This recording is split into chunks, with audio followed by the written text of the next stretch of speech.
Hey, this is Ruben, and welcome to the CL60 Boomer Reboot Podcast. If you like what you hear, leave us a comment or follow us on Instagram or Facebook and leave us the hashtag CL60. So the big question is, how do you take a new idea or current product or service and those things that you are passionate about into the world and scale it without selling your soul or getting tripped on the tech stuff? That is the question. My name is Ruben, and that's what this podcast is all about. I'm going to share something with you that I recorded this past weekend. Hey, this is Ruben. For years I've been working with clients, and one of the things that we have always done, and what I'm bringing to you now, is what I have done privately, and they've asked me, and I've coached them on. And that is working on the 3 pillars of product creation.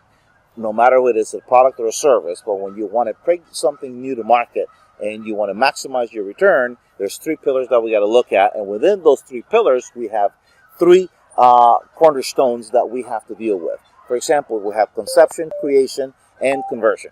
In the conception of an idea of a product, we have what we call the red ocean, the blue ocean, and the purple ocean, which is the one that we are going to create, and we're going to create a community and bring those new customers in.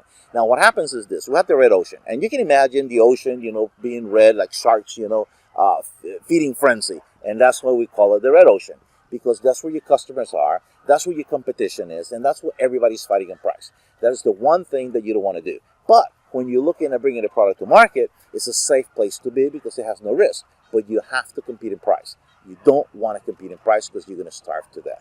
You have to continuously lower your price in order to get a new customer in the door. And that way you don't have loyalty of product consumption either. So what we want to do is we want to go into the red ocean.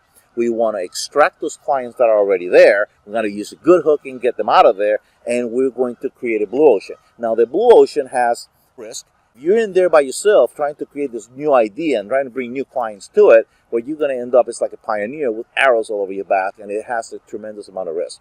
But in the purple ocean, the one that we're going to create, we're going to go in and look into the red ocean, and we're going to see where the clients are.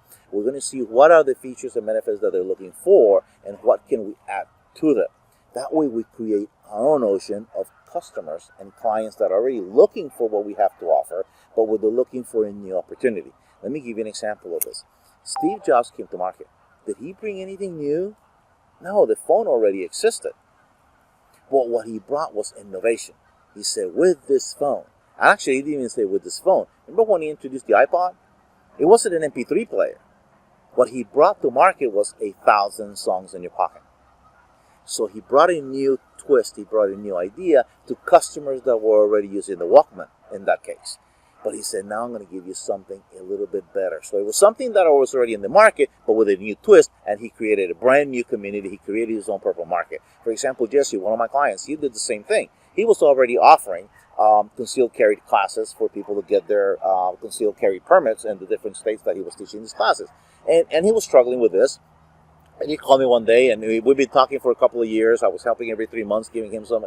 He would periodically call me for advice, and I would give it to him. One day I said, enough, I asked him, when are you off next? And he said, well, this day I can meet with you. And I said, great. It was going to cost you this much. And he brought the money, and we met after, a few text messages going back and forth. And we sat down for about 4 hours. So he went from 7 to 9 clients a month to over 600 women in a single weekend teaching this class. But pay attention to what I just said, 600 women from 7 to 9 clients. Before, he was in the red ocean competing with price with everybody else. But what we did was we niched it down. Instead of having this class open to everybody, we took it down to women only. Now it's called Women Protection Services because we even renamed what he was doing. He went into the red ocean where the people were interested in what he had to offer, and then he gave it a twist. He made it for women only. So that attracted more women to come to his class. And he went from 7 to 9, like I said, to over 600 women a month. So what we do is we create this purple ocean where we combine the security of the known and we add that new opportunity for our clients. We also remove the risk of the new, and we add the excitement of new features and benefits, just like Steve Jobs did and just like Jesse did. This is how in the 3 pillars of product creation, in the conception phase, we look at the idea. In my next video, I'm going to talk to you about the offer, and then let's touch a little bit on how we create stories so that we can sell our products to our new clients.